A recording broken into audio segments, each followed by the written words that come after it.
ভান্তে ভগবান, 16তম স্বপ্নে দেখলাম অদ্ভুত ব্যাপার।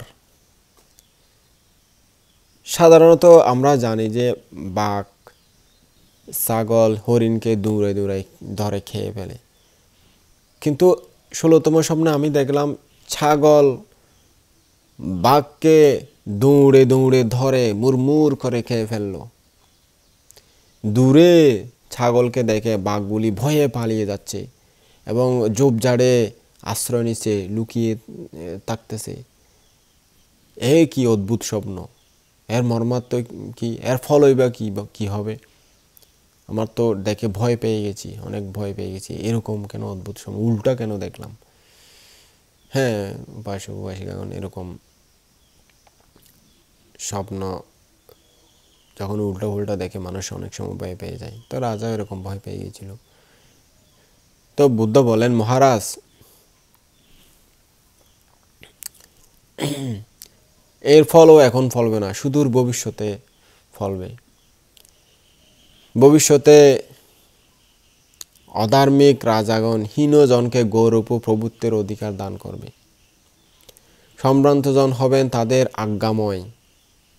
আজ্ঞাবহ দাস চাকরের মতো। ক্ষমতাসীন হীন বংশের লোকেরা উচ্চ বংশের সমস্ত সম্পত্তি আত্মসাৎ করবে, সমস্ত সম্পত্তি খেড়ে নেবে, যেহেতু তাদের ক্ষমতা তাদের হাতে তখন। এর যদি প্রতিবাদ করে, বেতের আঘাতে, লাঠির আঘাতে, বিভিন্ন মারধর করে জর্জরিত হতে হবে এবং ওরা গলা ধাক্কা দিয়ে ঘর থেকে বের করে দেবে। যা শালার, এখানে কি, দূর হ এখান থেকে। রাজাকে বলে হাত পা কেটে দেব,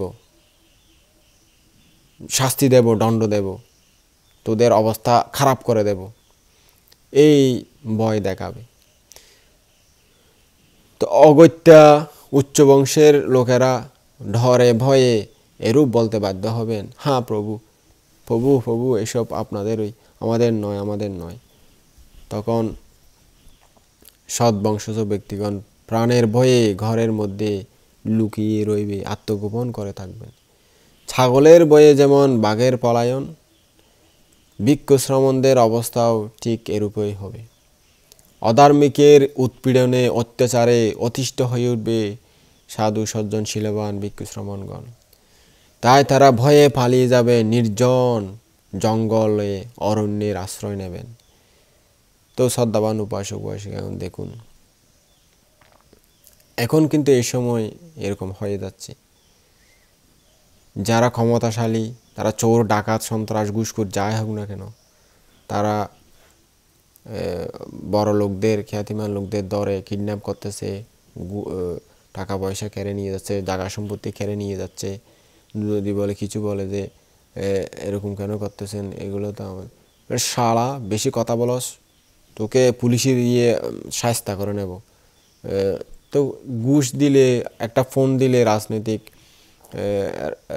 রাজনৈতিক যারা কর্মী আছে, তাদের মন্ত্রী মিনিস্টাররা ফোন দিলে তারা তো পুলিশেরা যা বলবে তাই করবে। পুলিশেরা এরকমই, মানে এরকম হয়ে গেছে এখন। তো যদি কিছু বলতে চায় তাহলে আদালতে ও ঘুষ দিয়ে বিচার তাদের পক্ষে নিয়ে নেবে। অহরহ এরকম ঘটনা ঘটতেছে, কিছু করার নাই। আমি একটা শুনেছিলাম, একটা ভদ্রলোক, ওনার অনেক সম্পত্তির মালিক, শুধু শুধু রাজনৈতিক নেতাকর্মীরা এসে তাদের জায়গাগুলো দখল করে ফেলতেছে। তো পুলিশের কাছে গেলেও উপর থেকে ফোন আসে, এই কিছু করবি না, যা, তোদের কোনো কাজ নাই। এরকম ফোন পেয়ে, ঘুষ পেয়ে কোনো কথা বলে না, বসে থাকে। তো এরকম হচ্ছে। আর ভিক্ষু সমুদ্রের মধ্যেও এরকম হচ্ছে এখন।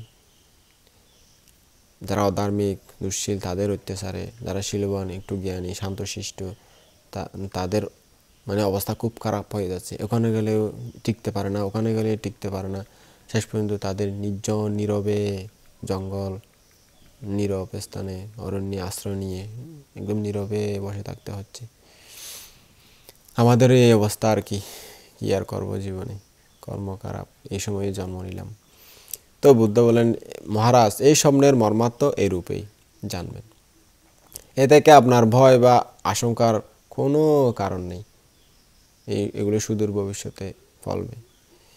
মহারাজ এখন চিন্তা করে দেখুন, এই 16 রকম স্বপ্নে আপনার ভয়ের কোনো কারণ বিদ্যমান নেই। যজ্ঞের আর প্রয়োজন কি? প্রাণী হত্যার কি কখনো কল্যাণ সাধিত হয়? প্রাণী হত্যা কখনো কোনো কল্যাণ সাধিত হতে পারে না, কারো উপকার হতে পারে না। যে ব্যক্তি নিজের প্রাণ রক্ষার ইচ্ছায় পরের প্রাণ কেড়ে নেয় সে নিশ্চয় পাষণ্ড। প্রাণীর প্রতি যার দয়া নেই, মায়া নেই, সে মানব নয়, দানব।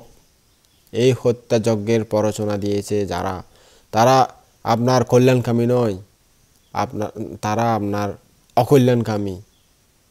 তারা ভালো বুদ্ধি দেয়নি, খারাপ বুদ্ধি দিয়েছে আপনাকে।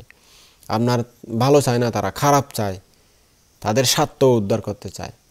নিশ্চয়ই তারা লোভী ও যক্ষের মতো লোক। সূর্য সমগ্র পৃথিবীকে আলোকিত করে, কিন্তু অন্ধকার অখিল বিশ্বকে অন্ধকার করে রাখে, অন্ধকারের নিচে রেখে দেয়। সাধু শীলবান আদিত্যসম মানবের অন্তর্জগৎকে উদ্ভাসিত করেন, আলোকিত করেন, কিন্তু যারা দুর্জন, দুঃশীল, অজ্ঞানী, অন্ধকার স্বরূপ মনোজগৎকে অন্ধীভূত করে রাখে। মহারাজ আপনি মৈত্রী ধর্মে প্রতিষ্ঠিত হন, এতেই আপনার কল্যাণ সাধিত হবে। হৃদয় হবে সন্তাপহীন, জীবন হবে পুণ্যময়, নিরাময়। যজ্ঞের জন্য যে সমস্ত প্রাণী আনা হয়েছে সেই সকল প্রাণীকে আপনি মুক্তি প্রদান করুন, আপনি ছেড়ে দিন তাদেরকে। এতগুলো প্রাণী মেরে আপনি মহাপাপে পাপী হবেন না। সুখী হোক সে প্রাণীকুল, তারা নিজ নিজ স্থানে গিয়ে সুখে শান্তিতে বিচরণ করুক, সুখী হোক। ভগবান বুদ্ধ রাজাকে এরূপ অনেক উপদেশ দিলেন। শীল বিশুদ্ধি, চিত্ত বিশুদ্ধি, সুগতি দুর্গতির কিভাবে হয়, কিভাবে যায়, এগুলো সব বিশ্লেষণ করে ধর্মদেশনা দিলেন। বুদ্ধের অমৃতময় ধর্মবাণী শুনে মহারাজ প্রসেনজিৎ অত্যধিক আনন্দিত হলেন। তার ভয় বিদূরিত হলো, তার ভয় বা যেটা ছিল সেটা কমে গেল, দূর হয়ে গেল। সকৃতজ্ঞ অন্তরে তিনি বুদ্ধের চরণে, বুদ্ধের পায়ে পড়ে বললেন, ভান্তে ভগবান, আশীর্বাদ করেন আমাকে, আমি যাতে ধর্মপথে চলতে পারি। তো বুদ্ধ তাকে আশীর্বাদ করলেন, মঙ্গল হোক, সুখী হোক বললেন। আবার শোনালেন তাকে সতর্কবাণী, রাজন, পাপমতির পাপকথায় আর কখনো বিশ্বাস স্থাপন করবেন না। স্বার্থবাদী যারা মানুষ, তাদের কথা আপনি কখনো গ্রহণ করবেন না। এই বলে বুদ্ধের কাছ থেকে রাজা বিদায় নিলেন। ধর্মদেশনা শুনে বুদ্ধের কাছ থেকে চলে গেলেন বাড়িতে। তার হৃদয় তখন মৈত্রীভাবে পরিপূর্ণ হয়ে গেল। তিনি আদেশ দিলেন সমস্ত প্রাণীকে ছেড়ে দিতে। এই ব্রাহ্মণেরা, সৈন্যরা, দাও, যজ্ঞের আর প্রয়োজন নাই, সমস্ত প্রাণীকে ছেড়ে দাও, সমস্ত প্রাণী বন্ধনমুক্ত হোক। তো বুদ্ধের কথায় ধর্ম শ্রবণ করে রাজা ধর্মজ্ঞান লাভ করলেন, সব প্রাণীকে ছেড়ে দিলেন, সুন্দর সুষ্ঠুভাবে ধর্মপথে চলে, রাজা রানী সহ সারা জীবন ধর্মপথে চলে জীবন অতিবাহিত করে পরলোক গমন করলেন।